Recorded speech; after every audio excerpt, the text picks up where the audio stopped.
Bonjour et bienvenue dans cette nouvelle vidéo d'exercice. C'est la vidéo numéro 2 d'exercice qui va nous permettre de travailler les outils et les savoir-faire mathématiques appliqués aux sciences économiques et sociales. La vidéo concerne principalement les niveaux du lycée et elle concerne aujourd'hui le taux de variation, on dit aussi taux d'accroissement. Je vous renvoie pour le cours en intégralité et les exemples à la vidéo numéro 1 de la série.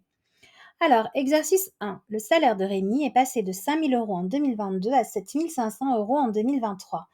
Calculez le taux de variation du salaire de Rémi entre les deux périodes.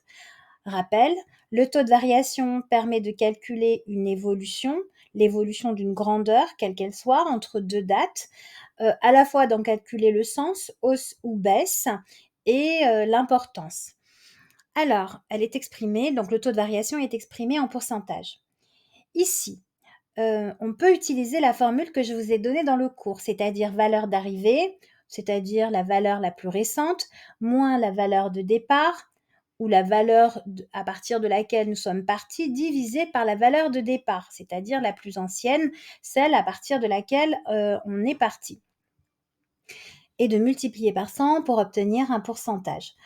Et comme toujours, il est intéressant en mathématiques de ne pas apprendre trop de formules par cœur et on peut tout à fait retomber sur nos pattes de manière très simple en faisant d'abord une variation absolue, c'est-à-dire une soustraction entre la valeur la plus récente et la valeur la plus ancienne, donc 7500 moins 5000, ce qui nous donne 2500, il y a une différence de 2500 € de salaire et de rapporter cette valeur absolue, ces 2500 € aux 5000 € à partir desquels nous sommes partis, donc la valeur de départ, et de multiplier donc par 100.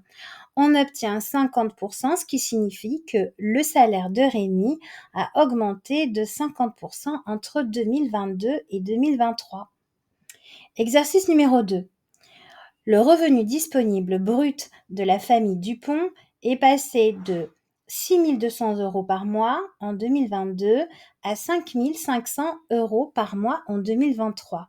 Et à nouveau, on vous demande de calculer la variation du revenu disponible brut de la famille Dupont entre les deux périodes.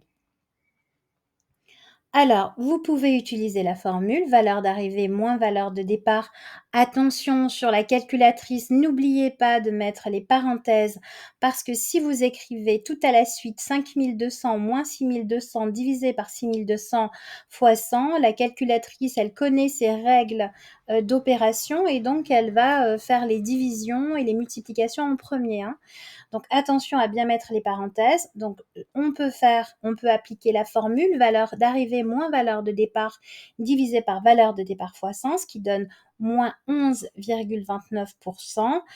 Et on peut, comme on l'a fait tout à l'heure, d'abord calculer la variation absolue, c'est-à-dire le revenu disponible d'aujourd'hui moins le revenu disponible de la période précédente. Donc ici, 5 500 moins 6 200, ce qui nous donne un nombre négatif, moins, et puis le rapporter au revenu à partir duquel on est parti, c'est-à-dire les 6 200 € fois 100. Le revenu disponible brut de la famille Dupont a baissé de 11,22% entre 2022 et 2023. Exercice numéro 3. Deux amis comparent l'évolution entre deux périodes de l'argent qu'ils ont mis de côté. Bruno, le 1er mai, disposait de 1 €. Le 1er juin, il dispose de 2 €. Laurent, le 1er mai, disposait de 100 €. Et le 1er juin, il dispose de 101 €. Calculez la variation absolue de leurs économies entre le 1er mai et le 1er juin. Alors, la variation absolue consiste à faire une soustraction entre la nouvelle valeur et la valeur la plus ancienne. Donc l'épargne de Bruno, aujourd'hui 2 €, hier 1 €, 2 moins 1 égale 1 €. L'épargne de Laurent, aujourd'hui 101 €, hier 100 €, donc 101 moins 100 est égal à 1 €. Donc, la variation absolue de leurs économies est de 1 € pour l'un et pour l'autre. Petit b, calculer le taux de variation de leurs économies entre le 1er mai et le 1er juin. Bruno, 2 moins 1 entre parenthèses sur 1 fois 100 égale 100%. Et Laurent, 101 moins 100 divisé par 100 multiplié par 100 est égal à 1%. En d'autres termes, les économies de Bruno ont augmenté de 100%, tandis que les économies de Laurent ont augmenté de seulement 1%. Bien, concentrons-nous sur Bruno. Le 1er mai, Bruno disposait de 1 euro et le 1er juin, il dispose de 2 euros.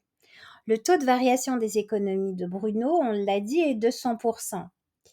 Les économies de Bruno ont augmenté de 100%. On peut dire également que ces économies ont été multipliées par 2, puisque il a 2 fois obtenu 1 euro.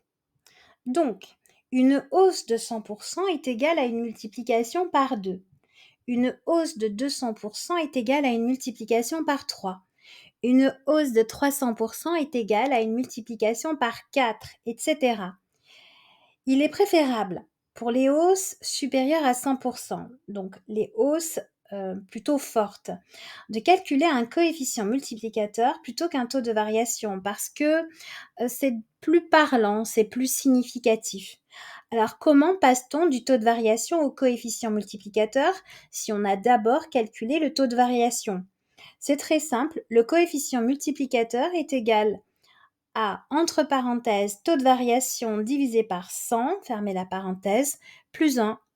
Exemple, un taux de variation de 200%, CM égale, ouvrez la parenthèse, 200 divisé par 100, fermez la parenthèse, plus 1, ce qui nous donne 2 plus 1 égale 3. Et donc, une hausse de 200% correspond bien à une multiplication par 3.